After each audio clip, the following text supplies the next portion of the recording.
As always, if you want to give me a sound test real quick. Really quick, what groups do you normally post in? I post on Washington, the regular TCG group, and the PPG group. Cool. And let me do that sound check for you really quick. You're coming in kind of low. I would be talking a little low. Let's see.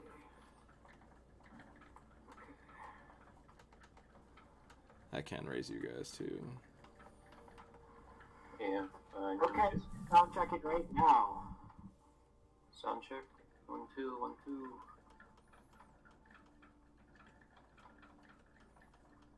Oh, it's good enough. I'll just make sure I talk loud throughout. Alright. Cool. Icebarrier, you might want to, can you say something again? Testing. 1, 2, 1, 2. Okay, give me 1 second.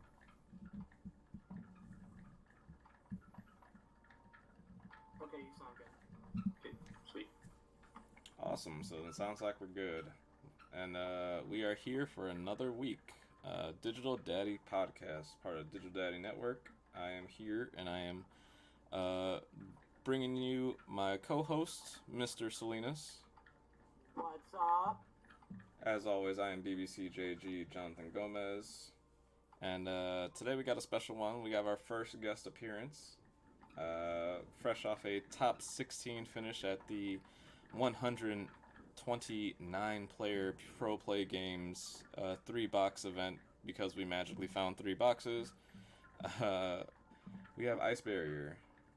Hello. How you doing, sir? Thanks for having me, guys. Thanks for joining. It was a really cool opportunity. We get to try to showcase each other, and exciting that we got another Washington guy in the top cut somewhere. So it's nice to be able to talk to it. Somebody get somebody else's opinions and ideas and stuff like that. And I would love to talk about your experience and especially your deck choices, and we'll get to that kind of in a minute. For those of you who are unaware, this weekend we had another Pro Play Games 3-box tournament, which was an exact mirror almost of the event that was held the week prior. We had another 7-round event, I believe, and our friend here, Nate, got top 16 playing a very interesting take on a Blue Omnimon deck. Yes, sir. Cool. So Nate. At least this time it wasn't a surprise 7-round event, right? Yeah, not a surprise. They let you know ahead of time this time. Yep.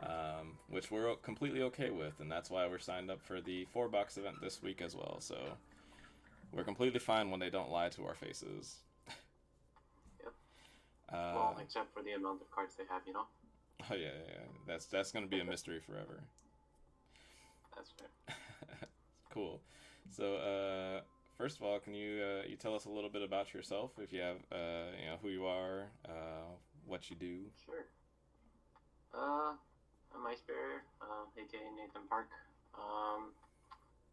This is actually Digimon's actually the first TCG that I'm competitively playing in. Oh wow. I've dabbled in a little bit of Yu-Gi-Oh! And Pokemon, but never really in a competitive format. So Digimon's really my first TCG I'm doing competitive in. Nice. Oh wow. Why? Off to a good start. Thanks, man. Yeah, that's a good track record. This was also like your first event, right? Second. I did the Top Cut event.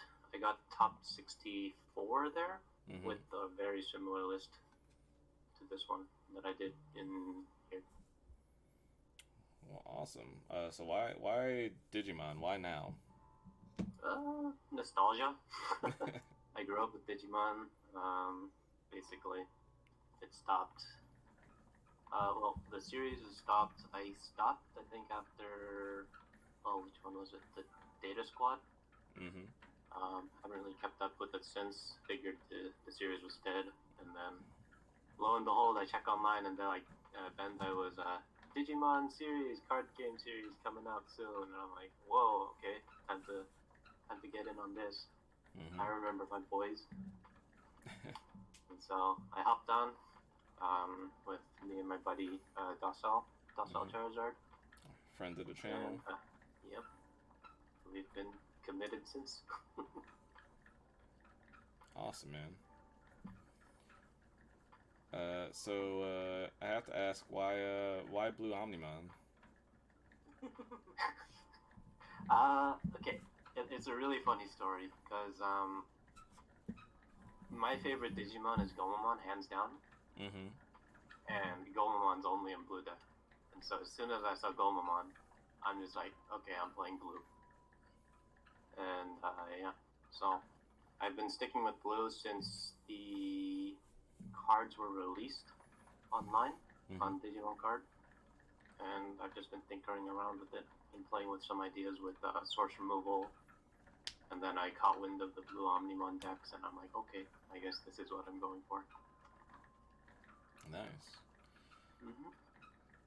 And then I guess that's source removal, and then the Blue Omnimon Turbo decks that I looked at kind of fused those two ideas together, and that's kind of how I ended up with the list I have right now.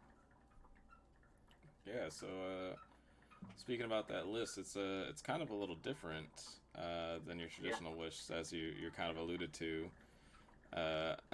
It's funny that you mentioned the whole Gomamon thing, because when I saw your list initially, I just thought Gomamon Tribal.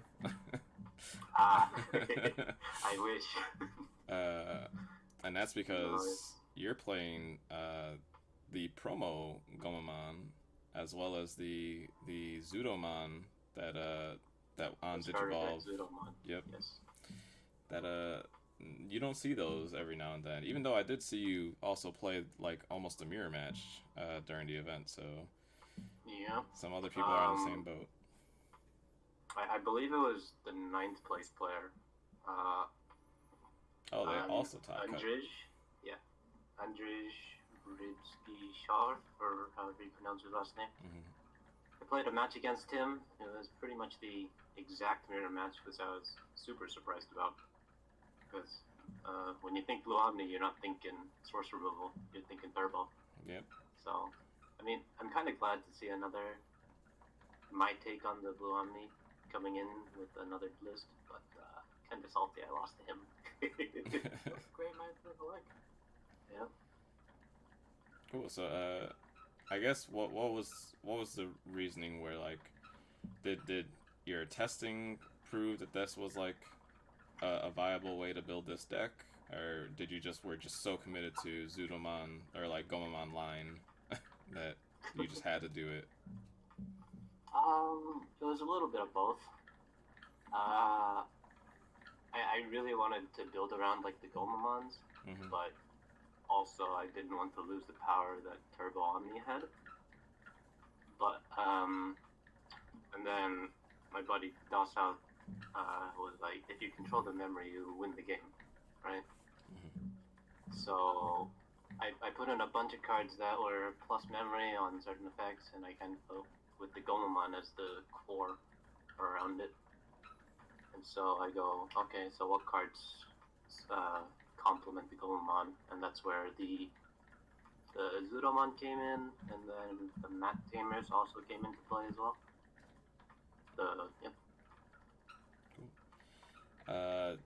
Did you like how did you prepare for the events? Was there any like specific testing things you do? Did you happen to watch like content? Did you have a specific person helping you test? Yeah, I mean, I did a little bit of the first two, and then I just kind of had a bunch of test games with Docile. Mainly it was through tabletop, just because we didn't have enough cards between us to make all the meta decks. Yeah. So yeah, Docile was my training dummy. Really quick, we're not currently showing the list on the live stream. Uh-oh. I don't think I did have the list up, but we can do that right now. And I can also show you the exact list breakdown right now if we want to go through that. Yeah, we can have you pop that up.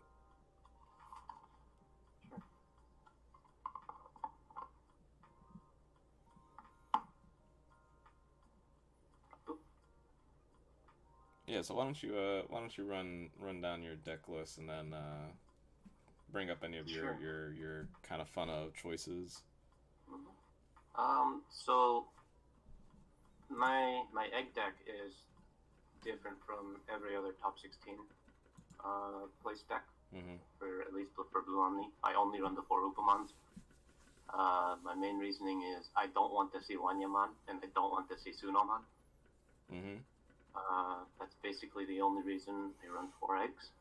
If like a slightly better egg was to show up for blue, aside from Wanya or Suno, Mm-hmm. definitely run that. But Upamon is the main card I want to see, so I only run it. Nice. And then let's go from the top down. So I got 3 Omnimons, 2 Metal Garurumons, 4 plus Yamons, and 2 Volcanic Dramons. Your basic turbo blue setup. You could, if you wanted to, based on the taste, you could swap a Volcanic for a Metal Seedramon, but Volcanic Dramon for me was more value, because I was expecting a lot more Rookie Rush than actually showed up. Is it 3 Omnis by choice, or is that just circumstance? By choice, and also circumstance, but I feel like 4 Omnimon is just a little too much. Right. When I was testing online, it just felt like when I had 4, I was just starting the game with 2 in my hand nonstop. And so I'd never want to start with more than 1 in my hand. Mm-hmm. So I just dropped the count down to 3, added some more counts to the I believe the ultimates. Mm-hmm. The 5s. And then I think 1 more to the level 5s, and then I cut a rookie, added another level 6, and that's the level 6 and 7 counts right there. Interesting. Cool. Yep. Yeah, if you just look at the top 16 list, which if you want to see those lists, you can type !deck list in the chat, and those will pop up the top 16 list. But yeah, you see a lot of even just 2 Omnimons, and that's something I'm wondering if that's a conscious decision people are making, or if that's just because of availability. I see both as like answers, but yeah. I think the general consensus is if you're playing Blue Omnimon, 3 is the ideal, because in the mirror match, you don't really want to give your opponent the memory to counter your Omni with an Omnimon by itself. Mm-hmm. So if you bring down the count, you have more other stuff to control the memory and whatnot. Right. So I mean that was at least what I was thinking when I did the counts for these. So for level 5, standard 4 Monzaimons, super cheap level 5, but you can hard drop it for almost no repercussions. And then this is where my deck takes a little bit of crazy town. I go 1 of Loader Liamon, 1 of the super rare Zuruman, 1 of Wergarurumon, and then 2 of the starter deck Zudomons. Yeah, explain this spread. So, like I said before, the Zuromons are for the synergy with the promo Gomamons. Mm-hmm. So, these guys, I just added as a 2 of, just as a if it's there kind of thing. If not, whatever. It's a 7,000 hitter. Mm-hmm. If it swings into security, it'll hit everything except for Chimeramon up, which is still really good. So like the main threats to this would be the Chimeramons, the Floater Liamons, the Metal Tyrannomons. Mm-hmm. But aside from that, I feel super safe hitting security with 7,000. Right on. Wergarurumon I added 1 of just because just to try to catch the opponent on surprise if they decide to play wide with Sourceless. I can hit for security +1 with either the Omnimon hitting twice or say like the Metal Garurumon with the Garurumon underneath it. Mm-hmm. So both of those guys can hit for 4 security per turn maximum, and if that comes into play, also another 7,000.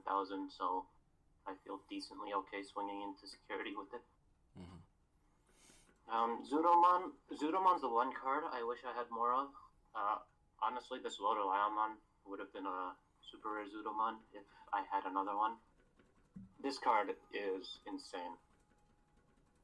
So on play, it's draw 2, and then its inheritable is +1 memory when attacking if your opponent has a sourceless. Yeah. This won me a super close mirror match, I think, where I just was able to swing and get memory back at least twice or 3 times that turn. So +3 memory a turn is insane.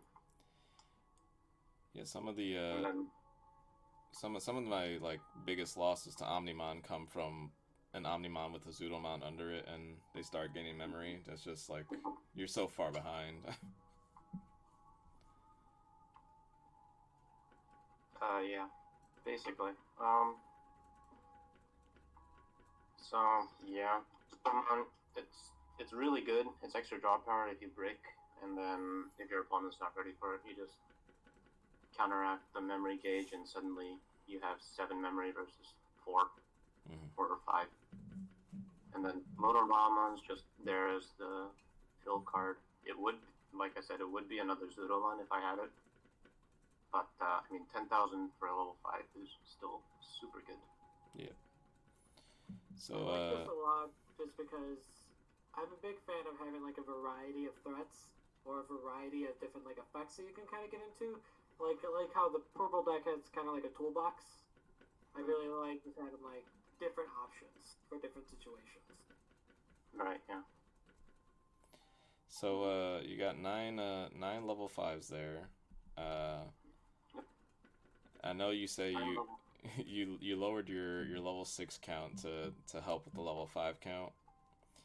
No, I cut an Omnimon. You cut an to Omnimon help with to help level with level 5 5s. count. Yeah. So I used to run only 8 with 4 Monzais and 4 Lodolios. Oh wow. But then it just kept the vanilla was just too boring, and I just kept getting. I ran out of memory too often, so I'm like, okay, I need some way to get more memory back. And then the Zuromans came up, and I'm like, okay, that seems good. So one of my favorite things from this weekend watching your event was when on more than one occasion I heard you say I couldn't draw a 5 to save my life. Yeah. I mean, okay, to be fair, those games, there was like 3 level 5s in the security, and so that cuts the ultimate level 5 count down to 6 in my deck. Yep. Even then, 6 out of 40 is still a decent chance, decent probability, especially when you're drawing 4 or 5 times per turn. Yeah. So would you change anything now? I actually wouldn't. I think I would keep the level 5 count at 9, just because, well, I might drop the Volcanic down and add an extra Zuruman, run that at 3, and then have 1 Volcanic and 3 Zuros over the Lodolio as well. Okay. But again, that's more based on preference. That's also based on like how you're predicting the event to be like deck splits. Yeah, metagame calls and all that. We can definitely add on to that a little bit more later. But I agree that I think that people are going to be preparing less and less for Rookie Rush going forward. We just haven't seen the results consistently. Yeah, We saw it like 3 times at opening weekend, which was I think more than we all expected, and it just couldn't keep it. Yep. Basically in Top Cut, my 2 of my 4 losses was to Rookie Rush, so that's why I kind of over prepared for the Rookie Rush, and I'm like, I don't want to deal with this again. I get that. Yeah. All right. Cool. Anyway, moving back down to the champions, it's basically your standard champion pool. 4 Grizzlymon, 4 Gorillamon, 4 Garurumon, or 3 Garurumon, sorry. So you're running 11 level 4s. Yep, standard thing. Gorillamon's super chunky, super cheap. So yeah, not much really needs to be said here. There's some really cool combos with the Garurumon, but yeah. Yeah, you might, like, if you're gonna play Metal Garurumon, you definitely should just be playing that Garurumon with it, because Yep. things get silly. Yeah, things get super silly with this guy. The Grizzlymon underneath the Metal Garurumon isn't that bad either. Mm-hmm. Especially if you're in a pinch, and you just need level 6s and blah blah blah. Yeah. Cool. And then, now we get to Insanity. Oh hey, what's up, Johnny? Volcanic 1 to 2, Volcanic early on purple. I do agree with you, Docile, that you should definitely play 1. I just don't know if you need 2. Yeah, we talked about that at length last week. I feel the upsides of like Volcanic over Metal Siegramon, or even like playing a Puppetmon potentially. Yeah, I mean, Puppetmon in the Blue Omni deck feels kind of clunky just because it doesn't build up to anything. Yeah. And it's just there. If it doesn't die, then your opponent in the mirror match gets the Wergaruru, it gets the Zuruman's abilities. So if you're not able to like end the game the turn after Puppetmon's played, you just get super punished for having a Puppetmon in your deck list. Mm-hmm. So yeah, level 3s, 4 Goblimons, which is standard, and then 3 of the +1 on Destruction Gomamon. Most decks run 4. I ran 3 just because I wanted to see these boys more. Yeah, so the promo Gomamons, if you don't know the effect, it's on your turn, once per turn, if a source is removed from an opponent's Digimon, you get +1 memory. And then if you combo that with the Zuruman, the Digivolve, D-Digivolve 2, or not D-Digivolve, remove 2 sources, and you have multiple of these, suddenly you have a 1 to Digivolve Zuruman, 2 to Digivolve Zuruman, which is kind of crazy, especially considering how cheap a lot of the blue cards are to Digivolve, especially at the level 6 stage. And then just to round things off, we just got 2 of the vanilla Blackmons. Yeah, for options. Oh, sorry, what was that? Oh yeah, I was just gonna comment about the promo Goemons, because up until I saw them played in your deck, I didn't even really know what they did. But like Yeah. between just watching you evolve into Zudomon and then gaining memory off of that, my favorite plays were like when you would attack with Metal Garurumon, play something from under it, suspend Mat, and then get the memory. Like that just feels like so many powerful. Like when a Metal Garurumon attacks, there's like 6 or 7 effects that happen at one time, and it just feels so good. Yep. So my ideal line, I'll go over it after the deck is done. But, So basically, rounding it up, 4 Hammer Sparks, is a free memory, and then 2 Mets. Just because I don't want to see more than 1 in my hand, and if they're in my security, great. Cool. Yeah. So a couple crazy combos with this would be the Upamon into like Galvamon with the Garurumon on top, with Gomamon plus like something on top just for the inheritable. And then once that happens, you get you go up into where is it? This guy on the Garurumon here. Mm-hmm. Proc that +1. Suddenly it's still your turn, and then you go up into Metal Garurumon. Mat's in play too, so Metal Garurumon swings. Garurumon comes out. You draw a card, tap him. You get another memory, you get memory, and then you restand and you can attack again. Yeah. So. Every time I saw one of those turns happen for you, it just felt like you won the game so handedly at that point. Yep. This deck is pretty much all about controlling the board. If you give your opponent more than 2 memory, I think you're in a very bad position. Unless you're doing it the Omnimon. Yeah. So But even with all these like incidental ways that you have to gain memory, like going into an Omnimon, there's a very real chance you just leave him at 2 still. Yeah, that's fair. Mm-hmm. Yeah, I think there was one match I had, especially. I wrote it down. I think it was one of the Blue Omnimon mirror match. No. Yeah, it was the round 6 Blue Omnimon mirror match, I believe. Mm-hmm. And I had a very similar board setup, but instead of this Zuruman here, it was on top of the Gorillamon, and underneath the metal Garurumon, I had the memory gain Zuruman. And then I got the double attack with this guy, brought the Gabumon out. I got memory from this guy, memory from Zuruman's attacks, and then I went into Omnimon and I just wiped his board. And he didn't have an egg coming out. He had only one ultimate on the board. And suddenly he can't play the game. And I left him at 1 memory too, because of the insane memory gain I got. That's foul. That's it is foul, but it does take a little bit to get going. Right. But like it comes out of nowhere, and like I don't think people consider the line, because a lot of times you're playing it off of the turn you're playing that Zuruman, and I don't think anybody was prepared for that Zuruman. Yeah. No, for sure. As soon as I go into Zuruman, I try to get it out to level 6 as fast as possible. Mm-hmm. Just because I'm playing around Chimeramon, I'm playing around Trump Sword.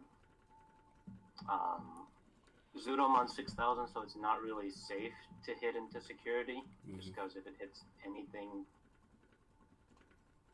6000, it'll die. And that's a no bueno. No. So basically, just get the Zuruman up into 6 as fast as possible, and then your game gets a lot easier. Up until that point, though, I found memory starving, just matching the memory starve, because I'm fine with that. I just want to get to this guy and just build up as fast as possible from there. But a lot of them are not prepared, if that makes any sense. Yeah, no, it completely makes sense, because you go in, especially now, given that this is the second week, and probably be the same next week when people start preparing and testing and stuff. I don't think people will still put this stuff on their radar. Maybe I don't think so. Maybe because there's like 2 of you guys kind of doing the same thing, but like I still think that in people's brains, they're gonna think that the regular Blue Omni is the Blue Omni to worry about, and just the Super Turbo route. Yeah, but like I don't know. It kind of feels like when your version works, it works just way better. Yeah, but then on the flip side, if it doesn't work, then it drops to a pretty like a 50-50 stalemate. Cool. Basically, at that point, it's just who can unbrick themselves faster. Yeah. Cool. So, why don't you tell us about your events? You know, how was the event overall? You know, was there anything like memorable or exciting to you? Memorable? Well, basically, the event it was actually a lot more fun than what last week's feedback was about. Mm-hmm. Basically, well, to be fair, it's understandable from last week. But yeah. This week was a lot more bearable. It was decent.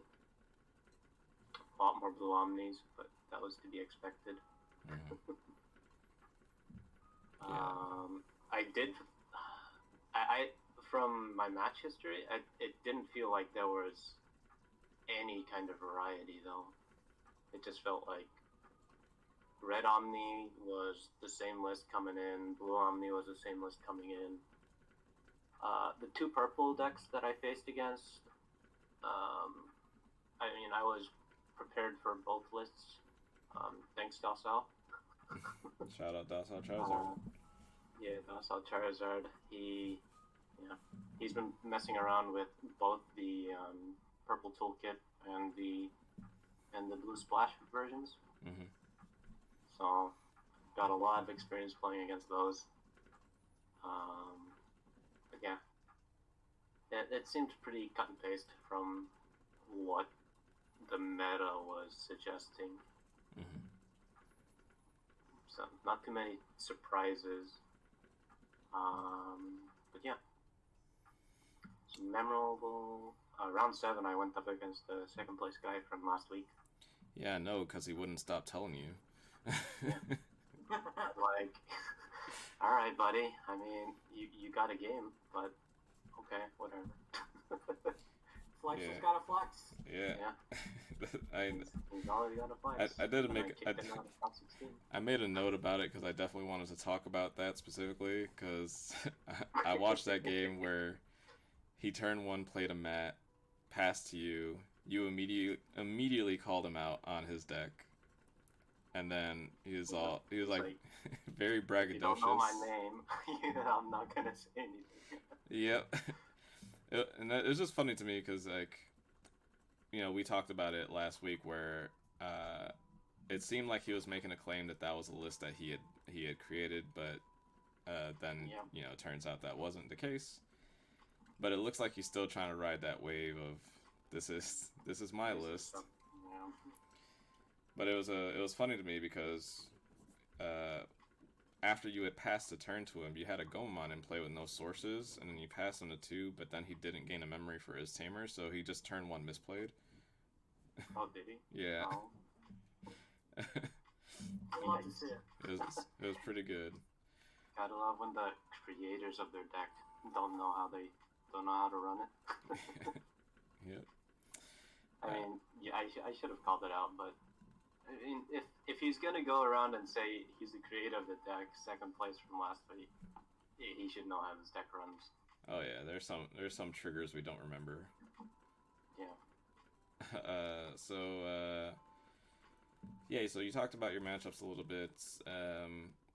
Was there any matchup you had where you were like, that was a great game? Like, if you had to tell somebody to go back and watch your VODs, which you have for your event,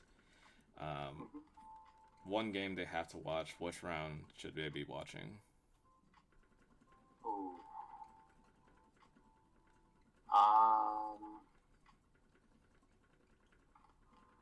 All the games now blend together. Now that you ask me that, gosh. There was. I'm not sure if it was round 5, 6, or 7, but in one of the later rounds, there was one game where I just got the insane Zuruman into Metal Groovermon into Omnimon play, and I was just able to keep the things on my board, or keep the memory gauge on my turn for a nutty amount of time. But yeah, I'm not sure if it's round 5, 6, or 7, but one of those games, I went off. Would highly recommend that game, whichever one it is. Yeah, if anybody knows that game off the top of their head, please let us know. Cool. So,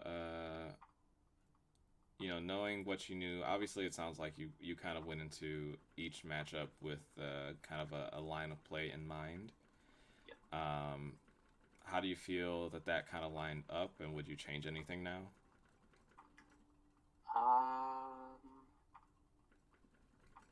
For my blue matchups, I think I need to worry less about trying to pull the combo off. Because there were times when I could have gone up into a level 6, but I just didn't because I wanted the trash source Zuruman on a specific way.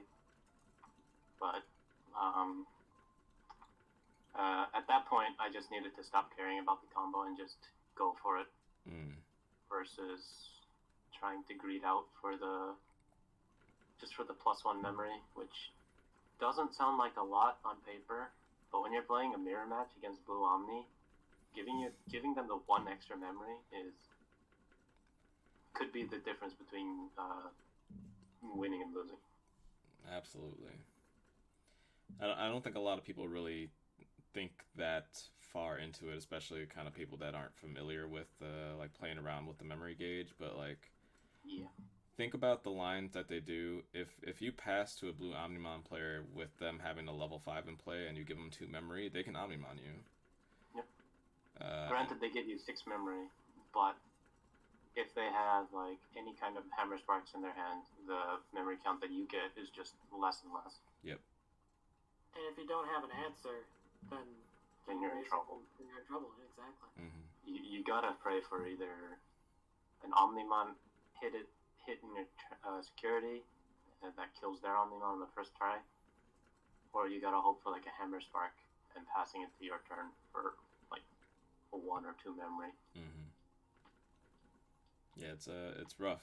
I think a lot of people need to start counting memory more and thinking about like potential plays from the opponent's side when they go about their turn, especially when it comes to like removal. I think a lot of people throw away removal when they absolutely shouldn't. Like, I think the matchups that I went to against, at least, they didn't get rid of. Oh, excuse me. They didn't get rid of their removal. It's just it felt like they just couldn't draw into it. mm-hmm. The red Omni at the start, he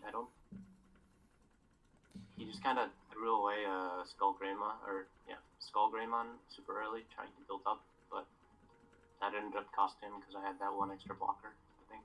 Somewhere. Yeah, I saw that game. Yeah, he I think there was a turn where he just Skull Greymon on an empty board just to try to go up. Yeah. And then there was another one where he had Gaia Force for like each of your Omnimons, but it like didn't matter because he was Gaia Forcing, putting you to like 6. Mm-hmm. Yep. And playing against red is kind of just like that. Leave them at 2 memory. Mm-hmm. Leave them at 2 memory, and then they can't really do much except either Gaia Force or try to build up on 1 Digimon. But if you have the board to deal with that Digimon, they're kind of useless. Mm-hmm. And I don't think you ended up playing against green, right? Nope, I did not. How do you think you would have played against that? Honestly, I'm terrified of green. I mean, with good reason too. Most of my guys can't survive a hit from a powered up Lilymon with a Kabuterimon under it. Mm-hmm. Like the only way I get out is if I build into Plesiomon. But even then, if they get a Titamon out, I'm not safe. And they can just if I give them more than 1 memory, they have Flower Cannon and they snipe one of my Digimon. Which is kind of why I also went the Digivolve route, or the Source Trash route. Mm. If you get rid of the green's sources, they get a lot weaker. Yeah. Yeah, I have nightmares in Puppet now. Yep. Don't worry, you're not alone. Yeah, awesome, cool. So obviously you went X2 in the event and ended up in 10th place, which suggests to me if you had managed to squeak out one of your 2 losses the other way, you probably would have top 8'd. Yes, I would. Do you feel there was anything you could have done differently in those 2 losses to have potentially turned the results of one of them? I mean, aside from completely rebuilding my deck, or because both of those losses were from the mirror match. Mm-hmm. Were in the mirror match. One of them was to the 9th place player, who was running the exact same, or almost the exact same list, but a similar line of thought to what I was building. He just had a better hand both those games, and he just got off to a way better start than I did. If I could have done anything different that game, I don't really think so. With the hands that I had, I just couldn't do anything in response to what he did. Mm-hmm. So I just got punished for having a hand of not really unplayables, but like at the same time I don't want to give him 6-7 memory every turn just by hard dropping everything. Yeah. And then the other blue matchup, it was just, again, I couldn't draw a level 5 because they were all hiding in my security. Yeah, the security, you gotta live and die by the security. Basically, you live and die by security, and sometimes the security favors you, sometimes it hides all your ultimates away. It likes to hide my rookies. Yeah. One thing I did notice, a lot of the deck lists seem to be running 14 rookies. I'm not sure why people run the 14 rookies. I feel like I see enough rookies with 13. And then I can put that extra count into the ultimates, so I don't have half my ultimates in the security. Yeah, I'm a big proponent of 12 to 13 rookies being completely enough. But yeah, then we. I feel like 12 is a little low, but I think it depends on the color. Like I feel like in purple it's actually a really good number. But that's because you have like Night Raid to kind of fill in the gap there too. Where if you see a single rookie, you have more rookies later. Yep. Yeah, I think 14 is definitely cutting it too high. Anybody above 14 is definitely playing way too many, unless you're actively playing Rookie Rush. And even then, you kind of want to play more champions too. Yeah, just play around the volcanic Zuruman a little bit. Awesome. So the last thing that I have for you, I know that when I do these type of streams and have the ability to go back and watch my replays to kind of see, you know, what things I did wrong or, you know, things I could have fixed or anything like that. Did you find yourself watching any of your own playbacks and critiquing yourself in any way? I haven't had the chance to yet. After the 8 hours of playing, my brain was just done with Digimon. So took a break for the day, and then yesterday was the locals at Zulu's. So that was a blast. Yeah, that was fun. That was great. Yeah. After that, I just didn't have time to go back and watch the VODs. Cool. Yeah, for sure. But that is something I will definitely be doing in the near future. Awesome. Do you have plans to play the event on Saturday? No, not at the moment. I'm a little busy this week, so if time works out, then I may consider it if there's still space by like Wednesday, Thursday. But at the moment, no, I haven't signed up. I did offer my deck list to Dasal though, so you may see it going in. Oh, I see. Yeah, he's asked for the extra Zuruman. Oh yeah, I mean, there's pros and cons to both sides. Because Loader Lyle's 10k. At 10k. Chonky boy. Big. Can get you out of Chimeramons, get you out of... Yeah. I think there was a game like that. I think it was against you, Connor, yesterday, where you had the Chimeramon swing into security and it lived. That sounds familiar. Yeah.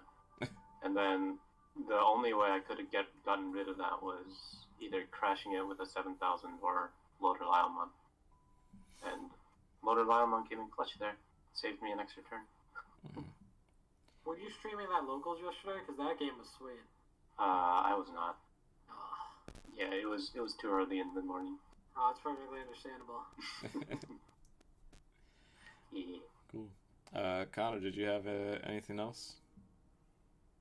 I think you covered pretty much everything. I liked this version of Blue Omnimon better, just because it feels. I haven't played the deck obviously, but it just feels like it can go wider, and just do more while also being more consistent in getting on Omnimon faster?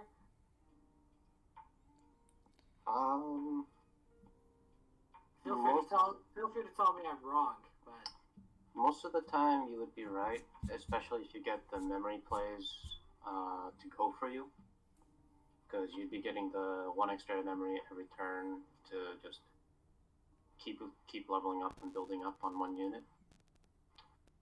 Sometimes you just draw the card at the wrong time, and then you're just stuck on a play. So it's more about just trying to build as stable as you can, and then just work around the draws that you get. Would you say that your deck is in general more or less clunky, but more powerful than the typical Blue Omni list that we see? Like, if I see your version and I see the stable, like the staple Blue Omni deck, what are the pluses to yours compared to that, and what are the minuses? Pluses to my deck, you get way more memory control. You have this you have the Zuruman, you have the Gomamons underneath, and you have the mats to enable the Gomamons. So you have a lot more memory control that way. The downsides are if you're not able to get the combos off and the RNG isn't in your favor, then your security stack can be really, really weak because the promo Gomamons are only 1000 DP. Your security tends to be on the weaker side just because there's no loader Lyomons in there. What else is there? You could get stuck with bad hands just because you're running mats. There was one game I had 2 mats in my hand, and I'm just like, well, okay. This is how I play now. So yeah, there's definitely possibilities where you can brick, but I feel like on the whole, the list that I run is generally stable enough to just get to have like pretty consistent performance every single game. Even if I have like a bad hand, just hard dropping Monzaimon just threatens so much and gives me a little bit more room to breathe, I guess. Yeah, Monzaimon hard drop with like a tamer mat, giving your opponent only 2 memory to play level 5 is pretty absurd on a lot of times. Yep. I think the only response purple has is Chimera or Trump Sword, which would put me at 5 memory, which is kind of the sweet spot for blue, I think. Yeah. You can build all the way up to Mega, put you at 0 with the Gorilla Monzai Plesio line. Or if you somehow are able to get memory somewhere, like the Gomamon, you can go something a little more greedy.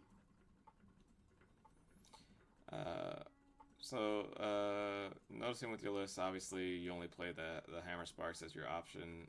Did you consider Concoctus Breath or Ice Wolf Claw or however you want to call it? Nope, never. Nope. I just don't really have too much room. I think if I were to run Concoctus Breath, I would drop a mat,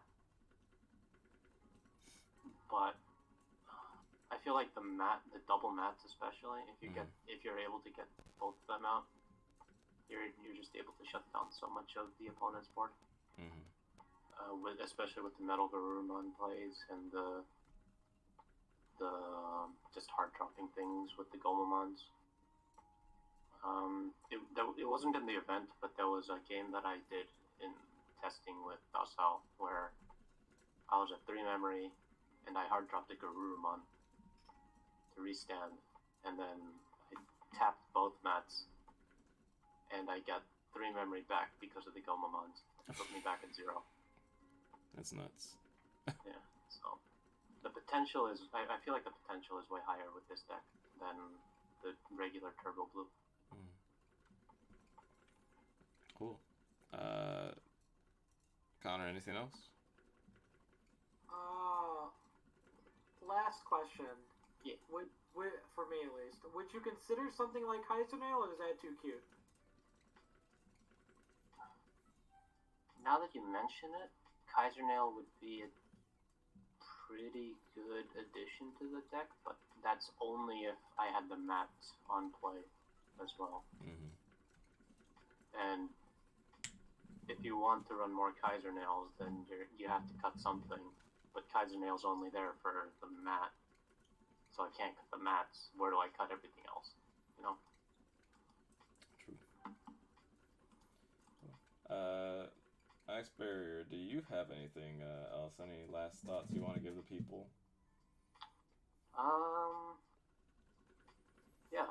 I mean, even though Blue Omni was like 50% of the show up, there were only 7 of us that got top 16. So a lot of players either don't know how to play Hot Blue Omni, or the meta is just that even that Blue Omni isn't gonna be top tier for too long, right? Right. Because we've seen instances where Blue Omni just loses straight up to green. It loses to purple sometimes. So yeah, don't lose hope if you see a Blue Omni deck. You can always fight your way out. Yeah. Aside from the first couple rounds, or aside from 2 rounds, every single round that I had was a 2-1, either a win or a loss. So the meta is super close, even with like a so-called top tier deck going up against Red Omni or a purple deck, which supposedly should be 100% blue-sided, but best of 3s can go anyway, especially if you try to test a clunky deck, or not a clunky deck, but like a deck into a brick situation, you know? Yeah. Yeah, I think a lot of people think that, you know, everything is supposed to play out the way it does on paper, or like in your head, but the reality of the situation is that Digimon, because of how it functions and the cards cycle through Digivolution, if you brick, especially through not being able to Digivolve, you can't come out of those bricks unless you naturally come out of it. Yep. So yeah, like you can end up in situations where you think you're completely lost, then your opponent goes first, hatches an egg, and then hard drops a 5-drop, puts you at 5 with no rookie in the back. Yeah, and then suddenly the game is way easier, you know? Yep. So, I mean, the game is just all about adapting to the situation. And if you can adapt, you do great. If you don't, then you just lose. I hear that. Awesome. Any final words? Anything you want the people to know? Anything you want to promote for yourself? Not really. Promotion-wise, my Twitch channel, Icebarrier _. I will be probably picking up a lot more Digimon tournaments here and there, as long as work lets me. Let's see if this. Aside from that, works. not really. Yeah. It doesn't. Thanks for having me, guys. Yeah, thanks Thanks for stopping by. Awesome. Alright. Yep, cool. Have a good one. You too. Awesome. That was cool. That was cool. Glad he can join us. Unfortunate my command does not work. I did have an Icebarrier command set up, but alas, we've run into another issue with my terrible OBS. What's new? I don't know at this point. Yeah, so besides chatting with Icebarrier, we have, of course, this week we have another PPG event. They have now found 4 boxes. Man, they only were able to get 3, and then they must have gone into their basement and found 3 more that they just forgot about. And then, man, they just get so lucky. Someone must have came in and, out of the will of their golden heart, sold them 4 boxes, and you know they probably gave them good value for it. Mm-hmm. So only thing that way I can explain it. All right, we found our Icebarrier thing. It was actually exclamation point guest. I forgot I wanted to make a generic command. We did make that. Cool. Yeah, so they 3 boxes stretch out. Now it's like now they're just actively insulting you at this point for that first event, because they're not even trying to hide it by, like, you know, saying that people sold them back. At this point, I'm convinced that the only people who like remember that post existing is us two and the people who listen to this fine podcast. We're the only people who are like in the corner, hair's all frayed or gone, like bags under our eyes, and it's like, no, they only got 3 the first time, and then it's like everyone's just like, dude, who the fuck cares? Yeah, like it's I don't know, man. It just.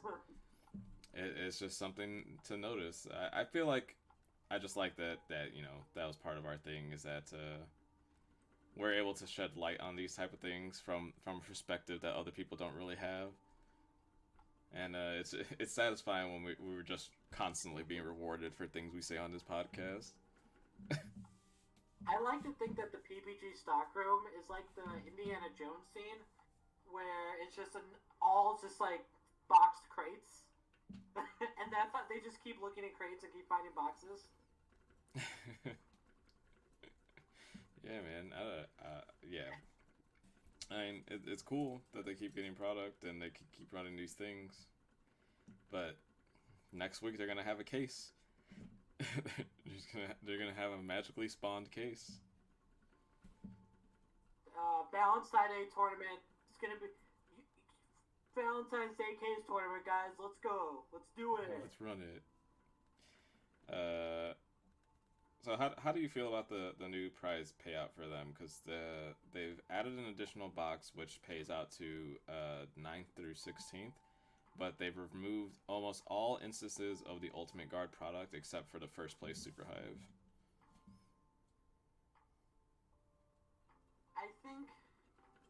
I actually think that this is a potentially smart idea from them, because I think they're just trying to incentivize people that they can break even on a top 16. You know, that they can that you don't have to top 8. You can get decent stuff at just top 16. And like, yeah, top 8 gets screwed, but I think they're trying to sell you more on the idea of a 9 through 16 than they are at a 1 through 8. Mm-hmm. Yeah, Icebarrier, I do think that is 100%. I've always thought that was basically how they were getting these things, that they have their Bandai Connect. But yeah, that was basically my issue was the whole time was I actively know you're a Connect for Bandai, so why are you trying to hide, like, you do not have access to these boxes? PPG is Bandai's main bay.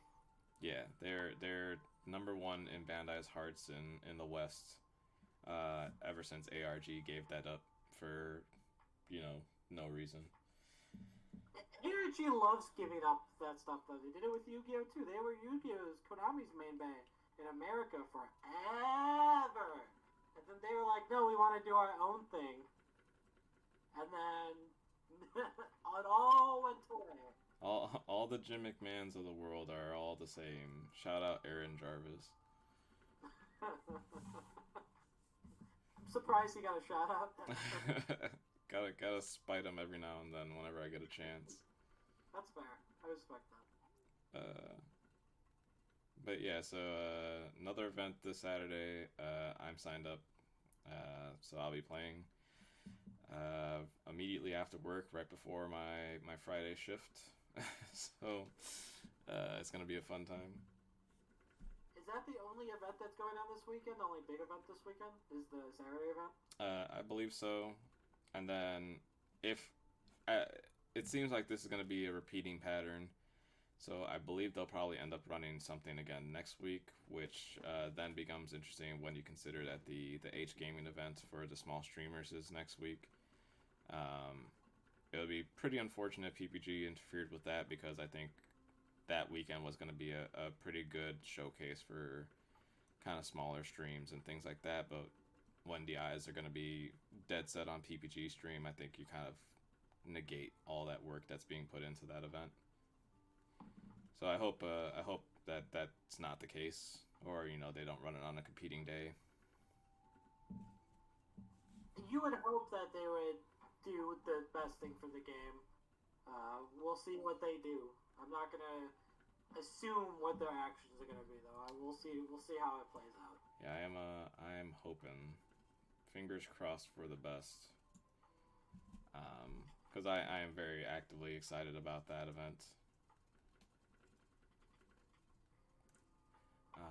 And then yeah, I don't think we got any other kind of news. In the middle of last week's stream, they announced the promo that was in the premium box thing, the like special edition. But I forgot to bring that up. So that's cool. There are 2 promo cards in those packs. I assumed it was just the stuff on the front. Am I wrong? The stuff on the front are things in the set. So Omnimon, Imperial Digimon, and I forgot what the other card on the side is. But the two promo cards, they've announced one for sure, and we know that's going to be the Ryze Greymond promo that they gave out in Japanese tournaments to first place. And I believe there's another promo with that same art style that's a different Digimon. I believe it's Zuruman, which is my guess to be the second promo. It all makes sense. Those are on pre-order, by the way, at some LGSs, so if you're listening and you want to get in on that. Yeah, definitely hop in on your pre-sales. You don't want to miss out, especially because, allocation is going to be tight, printing is going to be tight because of COVID, as with every other game at this moment. So if you have the opportunity to kind of lock in your boxes, you should definitely try to do that. I was thinking the second one was the green option to swap Mimi for Palmon. Yeah, I don't think that. I think they are going to just wait to save those promos for whenever in-store events can really happen. I feel like those are going to be our like tournament promos. There's only so many of them right now because it's like the one for Mimi, the one for Patamon that puts him in your security stack. There's like the alt art for Desperado Blaster, which is just like the Digivolution scene for Pyildramon, which I like because it looks super like 480 grainy, kind of smudgy looking, and it's just like a legitimate card. But it's great. So I have a question. It's kind of random, but it just came to my mind. So when in-store events and bigger things start to happen again, we aren't sure what that looks like right now, but I think that we could probably base it off of Dragon Ball to what we can expect for Digimon. Mm-hmm. Now, Gomez, you played Dragon Ball. I did not. So what could we be expecting in the future for those types of like maybe bigger in-store events, maybe off-site events that a store can host? Honestly, I could not tell you. When I was playing Super, it was still new and people were scared to pick up another Bandai title.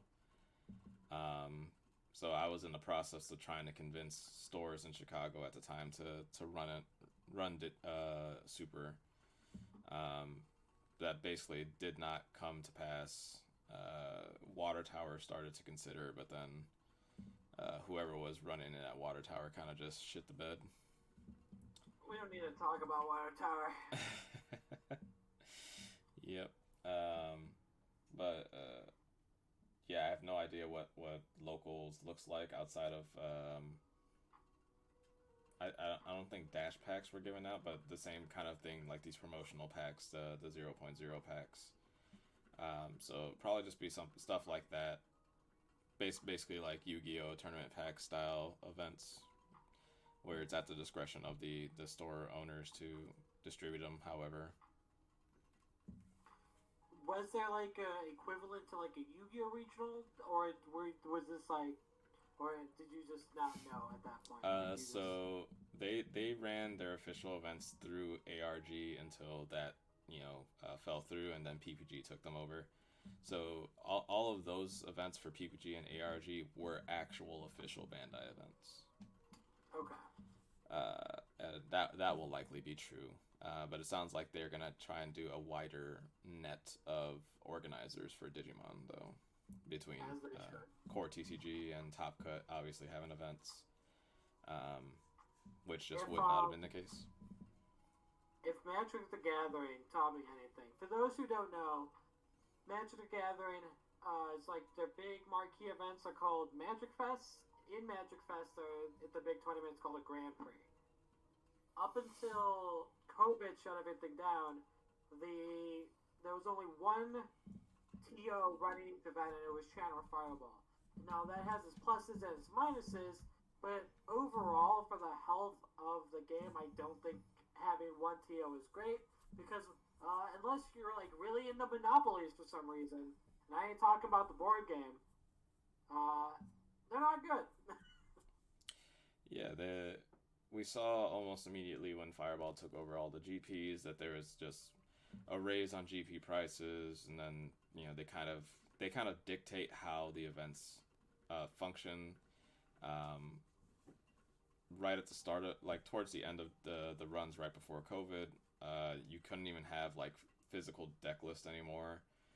Everything had to be submitted online, which is convenient to a point, but I know a lot of times when I filled out deck lists, I kind of walked the room to see what the tables are kind of showing me, get a feel of what may be in the event, especially when it comes to if you're paying attention to online results and things like that. You can kind of see meta trends before they happen in paper.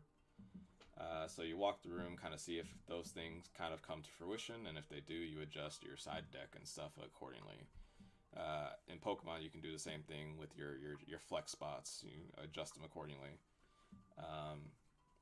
But Fireball kind of removed that option unless you had buys, because you had to submit your deck list either the night before because of convenience sake, or you had to try and jam it into one of the 4 computers they had on site for 2,000 players in an event.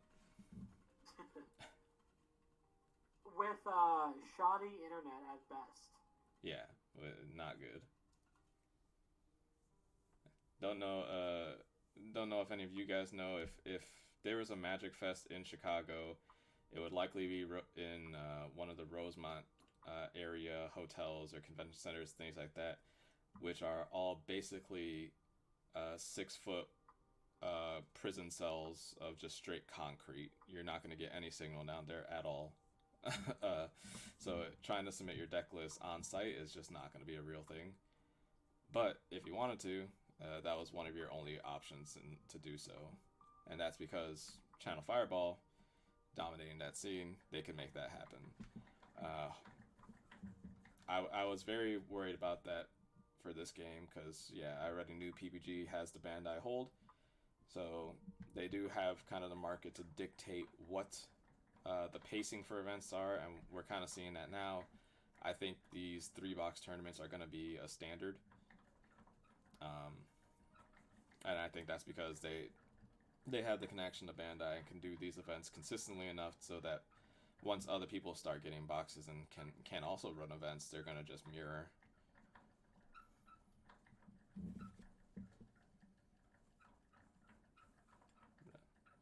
Agreed.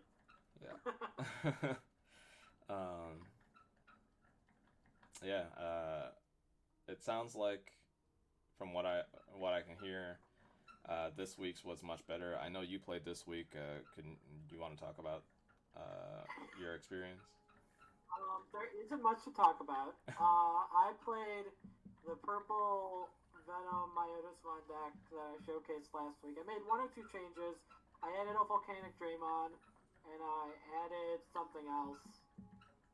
But I went 0-3 and I dropped. That was my tournament. I played against 2 Blue Omnimon and a Red Omnimon. And I think all the games I lost 2-1. They were relatively close when I went wide. But if I had just one guy in the field, I had no chance.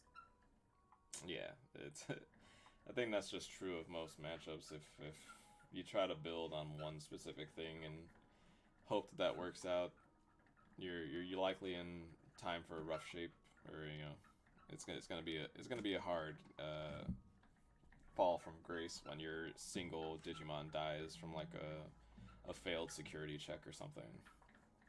Venom Myotismon was good. It definitely caught a lot of people off guard and was definitely like, oh, I need to answer that right now. Mm-hmm. So that was nice. That was nice to see. But where Zuruman or where Greymond, whichever when they inherited when you attack, you can sack something to stand it back up. Yeah, the Werewolfmon. Yeah, that was way too slow, as we all kind of thought. And the main issue with the deck, though, wasn't necessarily the speed. It was so energy hungry. Yeah, Venom Myotismon being a 4, and then most ultimates in purple all being 3 to evolve. It's hard. Yeah. That being for, like, even in the locals yesterday, that being 4 to evolve just slowed down a lot of things that I wanted to do. Mm-hmm. You were playing mats, right? I was playing 2. Mm. But even then, like, if you start at 3... Yeah, it still doesn't do it. That's one play. Yeah. I think that, too, a lot of times, especially when you consider, like, turns where I want to, like, Beelzemon on my Impmon and then Millenniumon at the same time. You can't do that with 3 memory, because as soon as you play that Beelzemon, your turn's going to end. But yeah, so I like... The one thing that I did learn from the event is that I think there could definitely be some sort of purple rookie rush type deck. Mm-hmm. Because every time I went wide, it was really hard to beat. And even when they like did like, if I had 3, like a Tapirmon and then 2 other guys, if they played Volcanic Draymon to kill 2 of them, let's say, chances are I got value off of that Wizardmon and that Tapirmon. And so it could be a rookie rush deck that can also get you back some sort of value for the typical blowouts that kind of deck would receive. Mm-hmm. Yeah, I was thinking about the Tsukaimon too. I honestly wonder if there are times where you want to play the Vidramon in place of like Wizardmon, just for that inheritable skill. Not sure, but yeah, that's something you can end up doing too. Yeah, purple, I really love. Like I was trying to tell you earlier, those first couple turns, I just like jamming some rookies and turning them sideways, because either you're just going to blow them up and get your effects like milling, drawing and discarding, whatever. And then later on in the game, you start doing night raid things where even like if a night raid happens off security, your opponent might just lose because of that, because that one extra attack could just be what ends the game. Then you look at like Piedmon or like Lilithmon getting back night raids, and now your night raids are free. Yeah, I definitely think more people should be playing the two memory Devimon in bigger numbers. I feel like a lot of people aren't playing that in high numbers. Just being memory efficient, I feel like you can always be super memory efficient on your rookie plays, especially when you hard play. You kind of just don't want to give your opponent 3 memory all the time, so just dropping that guy can be all the difference, that 1 memory. The deck that I will be playing next, because I actually want to try to do this thing, it's crazy. I want to try to win a game or 2. It's nuts. It's a crazy thought. I won't be able to play in the PPG event this Saturday, but going like that, the Sunday locals, I'm going to be playing green, so I'm excited for that. I was also going to be playing green on Sunday. That being said, do you have extra flower cannons? No. Okay, so I'll need to find that. But green is green's gonna be the deck that I want to start fooling around with next, because it's gonna be good down the line too, and so might as well just kind of play the cards now and get used to them. Yep. I'm pretty sure I'm just going to be on my purple nonsense on Saturday. I might play around with some numbers and things. I'm debating on whether I want to use this event to mess with with an idea I'm having. But I may just save that for next week. But let's just say that I definitely can't pass out those flower cannons. I actually really want to play Rookie Rush. I actually think that deck's like, so like at first, everyone was like, it's probably like overestimating how good the deck is, and I think that's a fair thing to think. But now I think that the deck is probably a little bit better than people are giving it credit for. Yeah, I think the meta calls. It's kind of dictating that there should be a surge in Rookie Rush this week. If anybody's looking at it, I don't think like people are prepared for it. Obviously, the Blue Omnimons have the tech for it, and then Red Omnimons obviously have the same tech.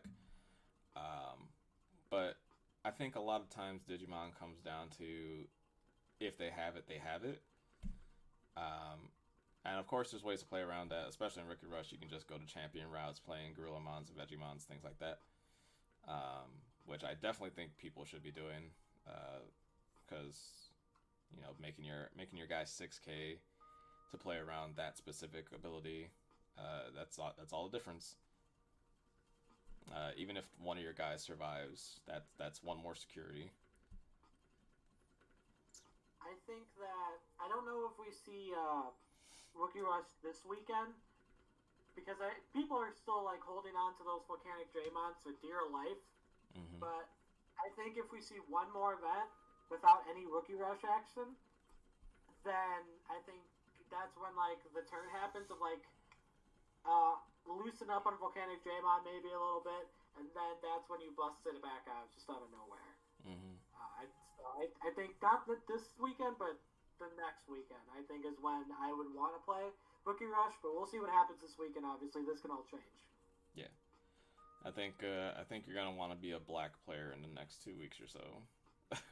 Just. Ooh, I like that. I think you're want to have some potential blockers hanging out. I do think black is being underplayed. I get that it's not the best deck, and it's probably like only good enough on average for like 9 to 16. But I'm a little surprised that it's not even in when you see like the breakdowns of what everyone is playing, not just the people in the top 16. It's not even on the wheel, and I think that's like ridiculous, because I think that deck's like as good as yellow, and like yellow's on these wheels. Mm-hmm. Maybe I'm crazy, but there's a dedicated Rookie Rush player. Does he have any coverage? Can I watch them? Can I learn the Rookie Rush strats? Is he good with Rookie Rush, or is that just what he plays? Is that all he has access to? Is he just playing it because he needs to? He opened flower cannons and just like never let go. I mean, yeah. What else are you gonna do? You get flower cannons and a bunch of level 3s. I guess I gotta play this. He's done consistently. Okay. Something to keep in mind. Maybe potential, videos of him playing that we can watch. But yeah, I don't know. But yeah, I think Rookie Rush is something to keep your eye on in the next week or two. I think it's going to start showing up a little bit and catching people off guard. People, yeah, it's gonna come to the point where people just stop respecting it like entirely. I think that if Red Omnimon wasn't good, this is gonna be a really like dumb thing to say, but if Red Omnimon wasn't like a good deck for some reason, then Rookie Rush would be like everywhere. Mm. The only reason I think that Rookie Rush is kept in track is because of Red Omnimon. Yeah, them for sure having access to Volcanodramons are pretty rough. Yeah, they can just play Volcanic Greymon and it makes perfect sense, but yeah, maybe if everyone starts playing this blue Omnimon deck that Icebarrier show today. Well, maybe. Yeah, I mean,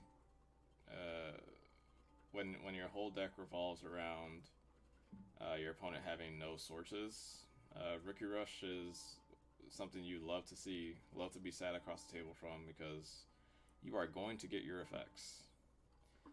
You just gotta live is all.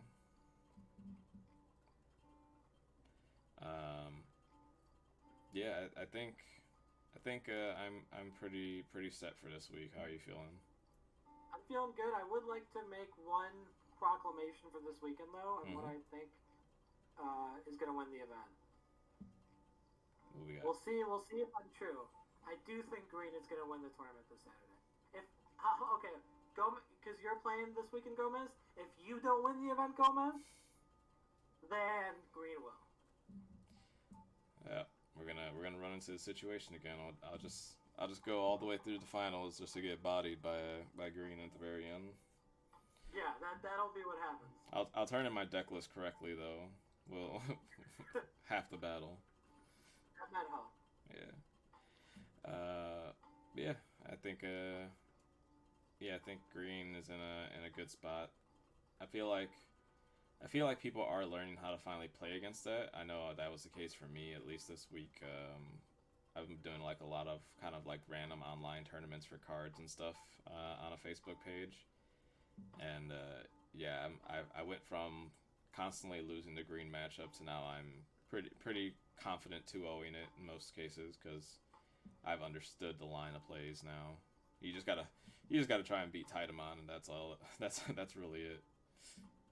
I think you can say the same thing too, where I think people are starting to understand what they need to do to beat the Omnimon decks. Yeah. Not necessarily that they're playing something else, but that they're like they can just play against it, and so I think we can maybe even start seeing some of those other Fringer decks like a green or like a black. You know, while the Omnimon is still the top dog, that the platform that they're standing on isn't as stable as it used to be. Yeah, you could see it in the line of plays people take against Omnimon. It's almost always correct that once you see the Omnimon hit the table, especially in the mirror, if you're seeing the Omnimon, you may as well ignore the Omnimon for a moment and deal with the threat of the next Omnimon. So making sure they cannot go up the line. Just the Omnimon's in play; it's already done its thing. Worst case scenario is going to attack a little bit. In like a blue mirror, you can't worry about that anymore. You got to just hope that either your hammer sparks or you have Omnis in security, or you Omni them back and then crash your Omni into theirs. But yeah, I think a lot of people are starting to understand that once it's already happened after the fact, retroactively trying to deal with it doesn't really make sense. You need to continue to be proactive and stop it from consistently happening. I agree with that statement. Yeah. I think people are learning meta. I think the game is becoming more and more defined. I still think we're in a point where people are playing the decks that they think they're supposed to be playing, and that's just based off of the prior mentality that you have from other games, that you think you have to be playing the best deck. But Digimon is a game of consistency that also rewards knowledge.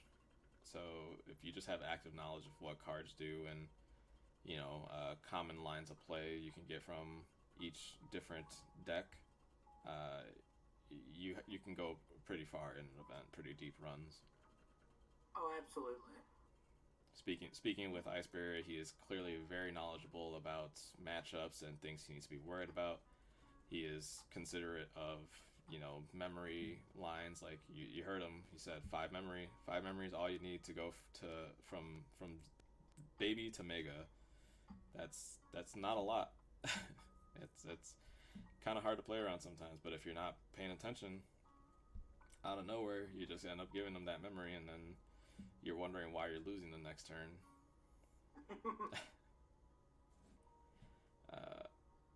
Yeah, it's been exciting to watch. I'm very excited to see what the rest of this month has in store for the game. End of the month, we finally have the official release, so more people will have access to things. I'm sure we'll get another Bandai event in the next month or two for that, and then not much longer after that, we finally get set 1.5 meta. Yeah, I'm excited too. Also, to add on to what you're saying, we're also starting to see some changes with how some of these established decks are being played, and like we saw that today with Icebarrier. His Blue Omnimon deck isn't what we saw last week, and if you look at the standings, a lot of the Blue Omni decks are like slightly different, and I think that's great. Like we're starting to see things kind of warp to like maybe player preference, maybe meta calls. Things aren't as cookie cutter as they were. Red Omnimon a little bit still cookie cutter, but Yeah. that's more of just like the card pool I think than anything else. Yeah, I think they just have to play what they have. It's either you play the Galamons or you don't. Exactly. And so it's nice to start seeing that we're starting to see evolution in the small card pool we already have, which is awesome. And so when 1.5 comes out, we're just going to see that on a larger scale. It's going to be great. It's going to be pretty sick to see. I'm excited. Me too. I'm pumped. Yeah. Cool. I am pretty beat. I think we had a good run today. How you feeling? I'm feeling great. I wish I could enjoy that pillow fort. It looks like you have behind you, but Oh yeah, you noticed that? Yeah, we got a nice fort happening back there. I'm jealous. I'm not gonna lie. Yeah, we're gonna probably take a nap, wake up sometime in the middle of the night, and watch.